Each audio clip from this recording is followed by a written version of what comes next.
Imagine you finally sit down to work. You've been thinking about this task all day. Then you notice your phone. You tell yourself you'll check it for just a minute. The strange part is, you know exactly what you're supposed to be doing. But now the task feels harder to start. Not because it's difficult, because you've already delayed it. The longer you wait, the heavier the task begins to feel.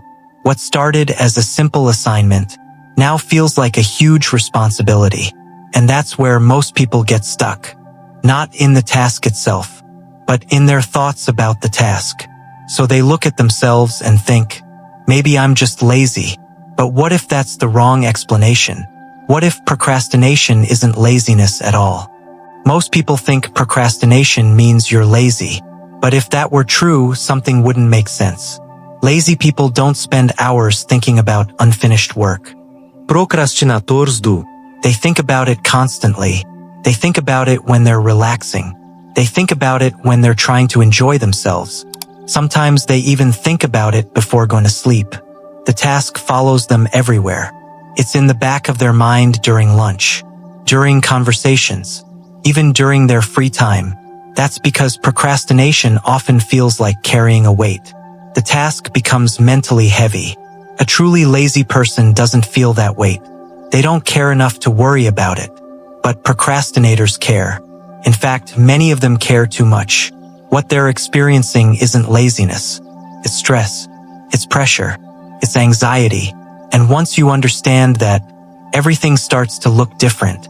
Because procrastination isn't a character flaw. It's a psychological response. Here's something most people never realize. Your brain isn't designed to make you successful.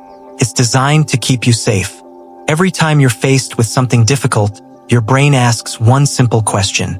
Is there an easier option? And most of the time, there is. Your phone, the couch, quick snack, a video, something that feels comfortable right now. Comfort gives your brain a small reward almost instantly. That's why scrolling for 5 minutes feels so easy, even when you know you should be working. Your brain isn't trying to ruin your future. It's trying to reduce discomfort in the present. That's a very important difference. From your brain's perspective, comfort feels safe.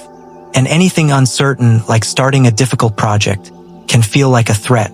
When a goal feels too big, your brain doesn't see an opportunity. It sees stress. And stress makes avoidance feel like the better choice. That's why you don't accidentally end up doing hard things. You accidentally end up doing easy things, because they're always within reach. The choice isn't really between work and laziness. It's between short-term comfort and long-term growth. The moment you understand this, you stop fighting yourself. Instead, you start working with your brain instead of against it. Now here's something even more important. Your brain isn't the only thing you're fighting. You're also fighting an entire industry that's competing for your attention. Every notification, every short video, every endless feed is carefully designed to make you stop what you're doing and look. Think about it. Thousands of engineers, designers, and psychologists spend years figuring out one thing: how to keep your eyes on the screen just a little longer. Because your attention has become one of the most valuable resources in the world. The longer you stay, the more money these platforms can make. You might think you're using a free app, but in reality, your attention is the product being sold. Not your money, your focus. The longer you scroll, the more ads you see. The more ads you see, the more revenue is generated. That's why keeping you engaged is the business model. This doesn't mean technology is evil. It means technology is doing exactly what it was built to do. Capture your attention and hold it. That's why sitting down to focus feels harder than it did 10 or 20 years ago. Your brain is constantly being interrupted before it has a chance to settle. Sometimes the biggest productivity hack isn't downloading another app. It's removing the distractions that keep pulling your attention away. The moment you protect your attention, you give your brain the space it needs to do meaningful work. Because attention is where every great achievement begins. There's another reason we procrastinate, and it's one most people never talk about. Fear. Not fear of the task. Fear of what might happen if we try. Sometimes we're not avoiding the work. We're avoiding the possibility of failing, or looking foolish, or proving to ourselves that we're not as good as we hoped. Your brain would rather protect your confidence today than risk damaging it tomorrow. So it quietly whispers, maybe don't start yet. Have you ever stared at a blank page, knowing exactly what you wanted to do, but your mind just froze? That's not a lack of ability. That's pressure taking over. Perfectionism makes it even worse. You tell yourself the first attempt has to be amazing. So instead of creating something imperfect, you create nothing at all. But here's a mindset that changes everything. Perfect doesn't build success. Done does. Every expert you've ever admired started with work that wasn't perfect. Success isn't one giant leap. It's a series of small steps. And the hardest step is almost always the first one. The person judging you the most usually isn't other people. It's you. We often imagine criticism that hasn't even happened. And that imaginary fear becomes a real obstacle. The solution isn't waiting until you feel fearless. It's starting while the fear is still there. Every small action teaches your brain that the task isn't dangerous. Fear gets weaker every time you take action. Not because the task changes, but because you do. And that's when procrastination begins to lose its grip. Here's something that might surprise you. Successful people procrastinate too. They're human. They get distracted. They feel overwhelmed. The difference isn't that they never struggle. The difference is they don't stay distracted for very long. They catch themselves and they come back to the task again and again. They don't wait for the perfect mood. They don't wait until motivation suddenly appears, because they've learned something important. Action creates momentum. Momentum creates motivation, not the other way around. Waiting to feel motivated often keeps you waiting forever.